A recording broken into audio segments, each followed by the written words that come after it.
চলো এখন পুজোর কেনাকাটা করতে যাই।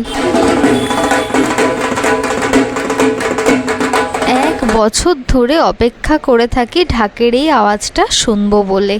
তারপরেই বাজার কলকাতায় ঢুকে গেছি। বাজার কলকাতায় গিয়ে এই কুর্তি চুড়িদারগুলো দেখছি, কিন্তু পছন্দ সেরকম একটা হচ্ছে না। তারপরে এটাও একটু দেখলাম, কিন্তু এটা সিপলেস ড্রেস আমি খুব একটা পরতে কমফোর্টেবল না। যারা ছেলেরা আছো আমার ভিডিও দেখো, তারাও একটু দেখে নাও তোমাদের জন্য কি উঠেছে না উঠেছে।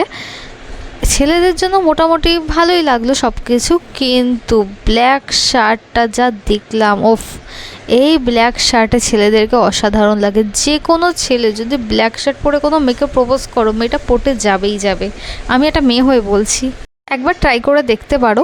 তারপর বাচ্চাদের কালেকশান কি বলবো, বাচ্চাদের এত সুন্দর সুন্দর কালেকশান, বড়দের কেমন কুর্তি চুড়িদার ছাড়া কিছুই নেই।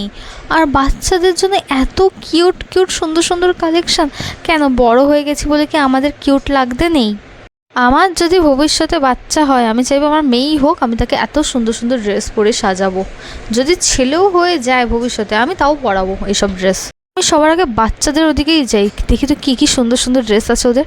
তারপর এই জুয়েলারির দোকানটাতে আসলাম, ভালোই লাগছে জুয়েলারিগুলো। সবকটা 100-150 টাকার মধ্যেই। এটা খুব সুন্দর লেগেছে, কিন্তু আমার কেনা হয়নি কিছুই এগুলো।